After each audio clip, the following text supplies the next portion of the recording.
आने हिंदी के एक नए एपिसोड में आपका स्वागत है। दोस्तों, क्या आपने कभी सोचा है कि एक ऐसा विमान जो पायलट को ट्रेन भी करे और जरूरत पड़ने पर दुश्मन से लड़ भी सके, ये भारत के द्वारा बनाया जाए?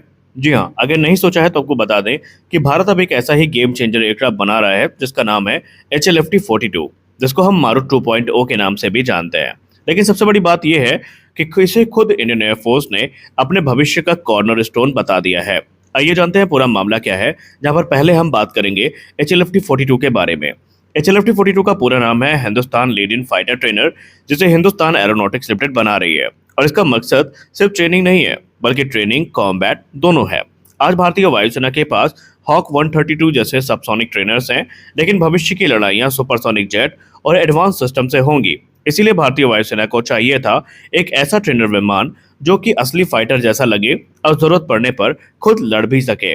और इसी से भारतीय वायुसेना ने जो next generation leading fighter trainer programme है, इसकी शुरुआत करी थी। इंडियन एयरफोर्स ने इस प्रोजेक्ट को पूरी तरीके से अब सपोर्ट कर दिया है। रिपोर्ट्स के मुताबिक कम से कम 100 से ज़्यादा जो विमान है, इनके ऑर्डर देने की योजना भविष्य में होगी और फाइनल संख्या इससे कहीं ज़्यादा हो सकती है। लेकिन ध्यान देने वाली बात यह है कि अभी ये एयरक्राफ्ट पूरी तरीके से विकसित नहीं हुआ है, फिर भी इंडियन एयरफोर्स ने इस पर इतना बड़ा भरोसा दिखाया है। अभी ये प्रोग्राम हिंदुस्तान एरोनॉटिक्स लिमिटेड के जो इंटरनल फंड्स हैं, उनसे आगे बढ़ाया जा रहा है। इसका मतलब साफ है कि HLFT-42 का जो भविष्य है वो काफ़ी सुनहरा होने वाला है और ये इंडियन एयरफोर्स की ट्रेनिंग रोल में अपनी जो उपयोगिता है उसको साबित भी करेगा। अगर मैं आपसे ये कहूँ कि HLFT-42 सिर्फ एक ट्रेनर है, तो ये थोड़ा गलत होगा, क्योंकि ये एक डुअल रोल एयरक्राफ्ट है। यानी ये एक लीड इन फाइटर ट्रेनर भी है और ये एक फुल फ्लेज कॉम्बैट एयरक्राफ्ट भी है।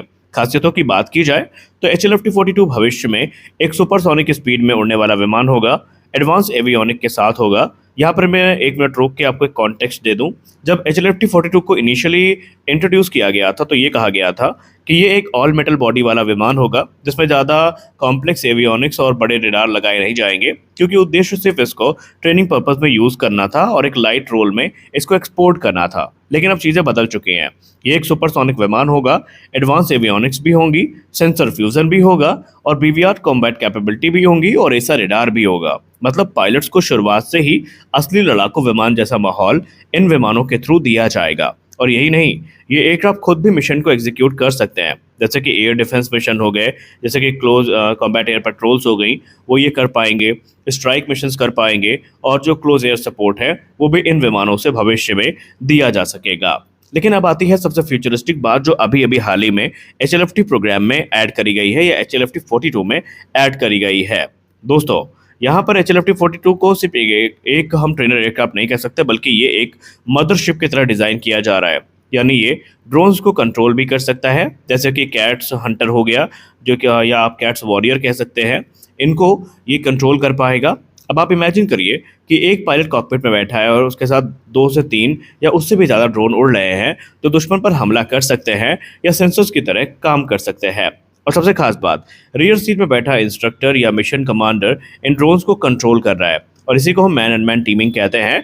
ये काम हमें सिर्फ तेजस मदरशिप से होता नजर नहीं आएगा, बल्कि HLFT-42 को भी इस प्रकार की जो एडवांस कैपेबिलिटी है उनसे इक्विप किया जा रहा है। और कहीं ना कहीं man and man teeming he future warfare का एक अहम हिस्सा होने वाली है।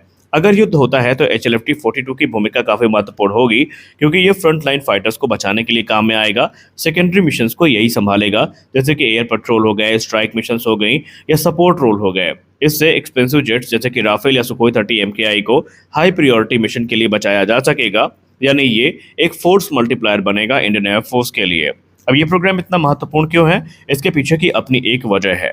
हिंदुस्तान लीड इन फाइटर 42 यानी कि HLFT-42 भारत के लिए खास इसलिए है क्योंकि ये ट्रेनिंग और कॉम्बैट दोनों को कंबाइन करता है, पायलट्स की तैयारी को नेक्स्ट लेवल पर लेके जाता है और फ्यूचर ड्रोन वॉरफेयर के लिए भी तैयार हो रहा है और इम्पोर्ट डिपेंडेंसी को ये पूरी तरीके से कम कर देगा। यानी वो काम जो अभी हमारे मौजूदा ट्रेनर नहीं कर सकते, वो काम HLFT-42 के लिए बाएं हाथ का खेल होने वाला है। और सबसे ज़रूरी बात, ये पूरी तरीके से इंडिजिनस प्रोग्राम है जिसे हिंदुस्तान एरोनॉटिक्स लिमिटेड की तरफ से आगे बढ़ाया जा रहा है। HLFT-42 की टाइमलाइन की बात करें तो ये 2030 के दशक में ही हमें इंडियन एयरफोर्स का हिस्सा बनता नजर आएगा। HLFT-42 आने वाले भविष्य में हमारे लिए काफ़ी महत्वपूर्ण होने वाला है और इसीलिए इंडियन एयरफोर्स अब इस प्रोग्राम को समर्थन करना शुरू कर चुकी है, क्योंकि अब वो अपने विजन 2047 के हिसाब से ही आगे कदम बढ़ा रहे हैं, जिसमें HLFT-42 की भूमिका बहुत महत्वपूर्ण होने वाली है। अगली रिपोर्ट में बात करने वाले हैं भारत के ड्रोन सिक्योरिटी के बारे में। आप इमेजिन करिए, क्या हो अगर भारत 50 से ज़्यादा ड्रोन एक साथ लॉन्च कर दे और एनिमी के एयर डिफेंसेस उसको देखते रह जाए।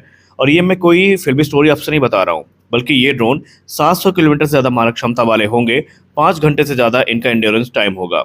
आइए जानते हैं पूरा मामला क्या है। देखिए, भारत ने अभी हाल ही में इस पूरी की पूरी फैंटेसी को हकीकत बना दिया है, जहां पर शेषनाग 150 स्वार्मिंग ड्रोन ने अपने ट्रायल में हमें बहुत सारी उम्मीदें दी हैं। शेषनाग 150 एक लोइटरिंग म्यूनिशन है, जिसका मतलब ये है कि ये ड्रोन लंबे समय तक हवा में उड़ान भर सकता है और सही समय पर हमला कर सकता है। इसे बेंगलुरु की company new space research and technologies यानी एनआरटी ने बनाया है। खासियतों की बात करें तो ये ड्रोन तकरीबन 5 घंटे तक हवा में रह सकता है। 720 किलोमीटर की स्ट्राइक रेंज इसने हाल ही के अपने जो टेस्ट है उसमें प्रदर्शित करी है। और ये बहुत ही ज़्यादा, यानी यूँ कह लें, हाईएस्ट प्रेसिजन के साथ एनिमी टारगेट को अटैक कर सकता है। ये सिर्फ एक ड्रोन नहीं है, बल्कि एक स्मार्ट हथियार सिस्टम है जो भारतीय सेना को भविष्य में मिलने वाला है। हाल ही में राजस्थान के पोखरण टेस्ट रेंज में इसका ट्रायल हुआ था। इस टेस्ट में इस ड्रोन ने कई जो वे पॉइंट्स हैं उनको पार किया है, लंबी दूरी को तय किया है और अंत में अपने टारगेट पर डायरेक्ट हिट को रजिस्टर किया है। और सबसे दिलचस्प बात, इस टेस्ट में लाइव वॉरहेड नहीं था, इसलिए कोई बड़ा विस्फोट हमें नहीं दिखा। लेकिन जो हमारा ऑब्जेक्टिव था इसकी एक्यूरेसी को टेस्ट करना, वो बिल्कुल सही हुई है और हाईएस्ट एक्यूरेसी के साथ इसने टारगेट को डिस्ट्रॉय किया है। अब बात करते हैं इसकी सबसे खतरनाक ताकत के बारे में, वह है इसकी स्वार्मिंग कैपेबिलिटी। शेषनाग 150 अकेले नहीं आता, ये आता है पूरे ग्रुप के साथ। 50 या उससे ज़्यादा ड्रोन एक साथ अटैक करते हैं, आपस में कम्युनिकेट करते हैं, आपस में मिशन को प्लान करते हैं और मिलकर हमला करते हैं। इसमें इस्तेमाल होती है एक खास तकनीक जिसको हम मदर कोड आर्किटेक्चर बोलते हैं। अगर एक ड्रोन गिर भी जाए तो बाकी के ड्रोन खुद को रीऑर्गेनाइज कर लेते हैं, यानी मिशन कभी फेल नहीं होता। और सबसे खास चीज़ तो ये है कि शेषनाग 150 की सटीकता इसे और ज़्यादा खतरनाक बनाती है, क्योंकि इसका सर्कुलर एरर प्रोबेबल, जिसको हम सीईपी कहते हैं, वो 10 मीटर से भी कम है। और जब इसे कॉम्बैट रोल में इस्तेमाल किया जाएगा तो ये 25 किलोग्राम तक के जो हाई एक्सप्लोजिव वॉरहेड है उनको कैरी करने में सक्षम होगा। यानी दुश्मन के बंकर्स हो गए, उनके रेडार सिस्टम हो गए, उनके हाई वैल्यू टारगेट्स हो गए, सब कुछ ये एक झटके में खत्म कर सकता है। और आज की लड़ाई सिर्फ गोलियों से नहीं, बल्कि इलेक्ट्रॉनिक वॉरफेयर से भी लड़ी जाती है। दुश्मन का जीपीएस को जाम ये कर सकता है, इसलिए शेषनाग 150 विजुअल नेविगेशन सिस्टम और ऑनबोर्ड सेंसर का इस्तेमाल करता है और जीपीएस बंद होने पर भी रास्ता भटकता नहीं है। और इसीलिए भारतीय सेना इस प्रकार के ड्रोन्स को काफ़ी ज़्यादा तवज्जो दे रही है और भविष्य में एक बड़ी संख्या में ये ड्रोन हमें देखने को मिलने वाले हैं। ये हमारे लिए महत्वपूर्ण इसलिए भी हैं क्योंकि ये स्वदेशी सिस्टम है, कम लागत में लॉन्ग रेंज स्ट्राइक कैपेबिलिटी देते हैं और विदेशी ड्रोन सिस्टम पर हमारी निर्भरता को लगभग पूरी तरीके से खत्म कर देते हैं। तो इस वीडियो में बस इतना ही, मिलते हैं अगले वीडियो में कुछ अपडेट्स के साथ। तब तक के लिए जय हिंद।